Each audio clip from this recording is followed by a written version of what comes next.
नमस्कार दोस्तों। कल मैं आपके लिए एक वीडियो लेकर आया था, introduction video I love PDF website की, जिसमें आपकी पीडीएफ से जुड़ी काफ़ी समस्याओं के समाधान की मैंने कोशिश की थी।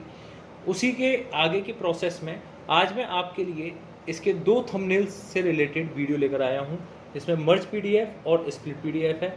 आज मैं ट्यूटोरियल के जरिए आप लोगों को बताऊंगा कि आप किस तरीके से इनका उपयोग कर सकते हैं। तो उसके लिए सबसे पहले हम क्लिक कर लेते हैं मर्ज पीडीएफ पर। मर्ज पीडीएफ पर क्लिक करने के बाद आपको यहाँ पर सिलेक्ट पीडीएफ फाइल्स पर क्लिक करना है। सिलेक्ट पीडीएफ फाइल्स पर क्लिक करने के बाद यहाँ पर आप देख सकते हैं मेरे पास में एक पीडीएफ फाइल पड़ी है, ट्यूटोरियल 1 मर्ज, लेकिन ये ऑलरेडी 20 पेज की है तो मैं इसको यूज़ करने से बचूंगा। तो इसलिए मैं डेस्कटॉप पर जाता हूँ और डेस्कटॉप पर जाने के बाद में मैं यहाँ पर ट्यूटोरियल 1 और ट्यूटोरियल 2 दोनों पीडीएफ फाइल्स को सिलेक्ट कर लेता हूँ। दोनों ट्यूटोरियल फाइल्स को सिलेक्ट करने के बाद में यहाँ पर ओपन बटन पर मैं प्रेस करता हूँ। ओपन बटन पर प्रेस करने के बाद आप देख सकते हैं मेरी दोनों फाइल्स यहाँ पर आ चुकी हैं, और जैसा कि मैं दोनों पर कर्सर ले जाता हूँ तो आप देख सकते हैं यह भी मेरी फाइल 10 पेज की है और यह भी 10 पेज की है। अगर इसके अलावा आप किसी दूसरी फाइल को और ऐड करना चाहते हैं तो उसके लिए आप यहाँ पर प्लस के साइन पे क्लिक करके भी इसका यूज़ कर सकते हैं। प्लस के साइन पर क्लिक करने के बाद में कुछ इस तरीके से आपको 3 ऑप्शन शो होंगे, जिसमें सबसे पहला ऑप्शन है upload from your computer. Upload from your computer वही ऑप्शन है जो अभी हमने इस्तेमाल किया था ये, और इसके बाद में हमारे पास में दूसरा आता है upload from Google drive. Upload from Google drive पर आप क्लिक करेंगे तो कुछ इस तरीके से आपके सामने इंटरफेस ओपन होगा, जिसमें आपको साइन इन करना पड़ेगा। इसके बाद में अब हम आ जाते हैं select PDF from drop box. तो अगर हमने ड्रॉप बॉक्स पर साइन इन कर रखा है तो उसके अंदर जो भी हमारी पीडीएफ होगी वो हम सिलेक्ट कर सकते हैं। तो हमने यहाँ पर 2 पीडीएफ फाइल्स को सिलेक्ट कर लिया है, और इस पर क्लिक करने के बाद अब हम यहाँ पर क्लिक करते हैं मर्ज पीडीएफ। तो मर्ज पीडीएफ पर क्लिक करने के बाद में यहाँ पर मेरी पीडीएफ मर्ज हो चुकी हैं। अब मैं यहाँ पर डाउनलोड मर्ज पीडीएफ पर क्लिक करता हूँ तो इस तरीके से मेरी फाइल डाउनलोड हो जाती है। इसे अब मैं आपके सामने ओपन करता हूँ तो आप देख सकते हैं ये मेरी फ़ाइल 20 पेज की हो चुकी है। मैंने आपको दिखाया था मेरी एक फ़ाइल 10 पेज की थी और दूसरी फ़ाइल 10 पेज की थी, और अब ये दोनों मिलकर मेरी 20 पेज की फ़ाइल हो चुकी है। अब हम आ जाते हैं दूसरे ऑप्शन पर। दूसरा ऑप्शन है हमारा स्प्लिट पीडीएफ। स्प्लिट पीडीएफ में समझने के लिए काफ़ी कुछ है दोस्तों, तो इसे थोड़े से आप ध्यान से समझें। इसमें मैं सिलेक्ट फाइल पर क्लिक करता हूँ और मेरी जो फाइल मैंने मर्ज की थी मैं उसी को ओपन करता हूँ। ये फाइल थी मेरी जो मैंने मर्ज की थी, मैं इसको ओपन कर लेता हूँ, और ओपन करने के बाद में इस तरीके से मेरी फाइल ओपन हो चुकी है। अब यहाँ पर साइड में आप देख सकते हैं मेरे पास में अलग अलग ऑप्शंस हैं, जिसमें मेरे पास में पहला ऑप्शन है स्प्लिट बाय रेंज और दूसरा है exact pages. Split by range को सबसे पहले हम समझते हैं। तो इसमें हमारे सामने 2 ऑप्शन हैं, कस्टम रेंज और फिक्स रेंज।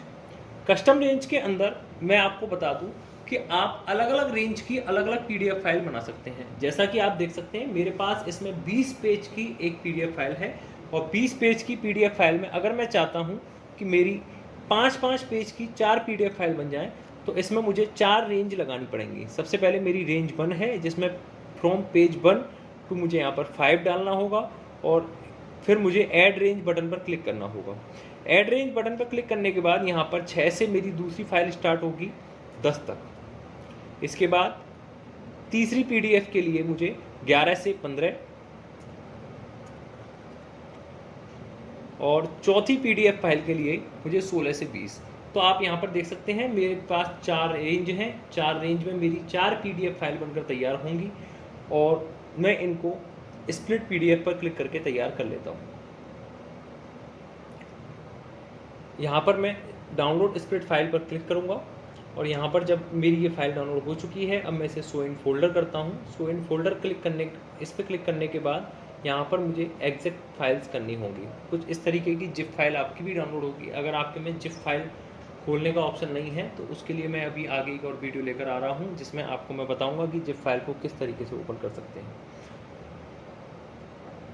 इसका फोल्डर दोस्तों मेरा ये खुल चुका है। इसके अंदर आप देख सकते हैं मेरे पास में 4 फाइल्स हैं, जिनमें मेरे पास में 1 से 5 तक की अलग फाइल है। देखें आप, इसमें 5 पेज हैं।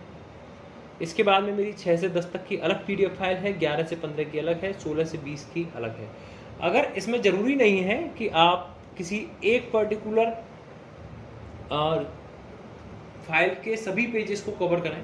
इसमें आपको जिस रेंज से लेके जिस रेंज तक का पीडीएफ फाइल बनानी है आप बना सकते हैं। इसमें जैसे सपोज करिए मुझे केवल 6 से 12 तक की रेंज ही लेनी है और बाकी के पेजेस से मुझे कोई मतलब नहीं है, तो मुझे ज़रूरी नहीं है कि मैं और भी रेंज को बढ़ाऊँ।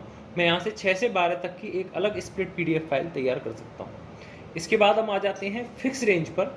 फिक्स रेंज के अंदर आप देख सकते हैं split in page range of. यहाँ पर this PDF will be split in files of 1 page 20 PDF will be created. अब आप यहाँ पर देख सकते हैं मेरे हर पेज के लिए एक अलग रेंज है। जैसे कि आप देख सकते हैं चौथे पेज के लिए रेंज 4 है, 5वें पेज के लिए रेंज 5 है। अब मैं यहाँ पर चाहता हूँ कि मेरी 20 पेज की अलग अलग पीडीएफ फाइल तो बन जाएं, लेकिन मैं हर पीडीएफ फाइल में कम से कम 2 पेजेस या 3 पेजेस चाहता हूँ। तो उसके लिए आप यहाँ पर उस क्वांटिटी को बढ़ा सकते हैं। जैसे कि मैं यहाँ पर अगर कर देता हूँ 4, तो आप यहाँ पर देख सकते हैं 4 1 से लेके 4, 6 से 8, 5 से 8, 9 से 12 अलग अलग बन चुकी है। अगर मैं यहाँ पर 3 कर देता हूँ तो 3 के हिसाब से 3-3 पेज की मेरी अलग अलग पीडीएफ फाइल तैयार हो जाएगी। इसके बाद हम चलते हैं दूसरे ऑप्शन पर जो है हमारा एग्जैक्ट पेजेस। एग्जैक्ट पेजेस में अगर आप एग्जैक्ट ऑल पेजेस में क्लिक करके स्प्लिट पीडीएफ करते हैं तो आपका बिल्कुल सेम टू सेम ये ऑप्शन होगा। यहाँ पर एक सिलेक्ट करना और हर पेज को अलग पीडीएफ में कन्वर्ट कर देना। इसको आप यहाँ से भी इस्तेमाल कर सकते हैं और कुछ इस तरीके से भी। तो ये दोनों ऑप्शन एक तरीके से एक ही हो जाते हैं, लेकिन उसमें ऑप्शन आपको मिलता है कि आप एक बंच ऑफ पेजेस को अलग अलग पीडीएफ में कर सकते हैं, जबकि यहाँ पर ऐसा कुछ भी नहीं है।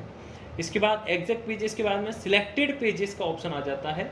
सिलेक्टेड पेजेस के लिए अगर आपको ये मेरा कस्टम रेंज समझ में आ चुका है तो आप यहाँ से भी कर सकते हैं, या फिर आपको सपोज करिए कि एक दूसरे पेज से लेके 5वें पेज तक की ही बनानी है, तो वो आप यहाँ पर भी ऐसे कर सकते हैं। तो दोनों ऑप्शन एक ही हैं, आप जैसे चाहें वैसे इस्तेमाल करें, आपकी मर्जी। थैंक यू दोस्तों, वीडियो में यहाँ तक जुड़ने के लिए आपका धन्यवाद। अगर आपको वीडियो पसंद आई है तो प्लीज़ लाइक करें, चैनल को सब्सक्राइब करें और अपने दोस्तों को भी ये ज्ञान बांटें, ज़रूरी है। धन्यवाद दोस्तों।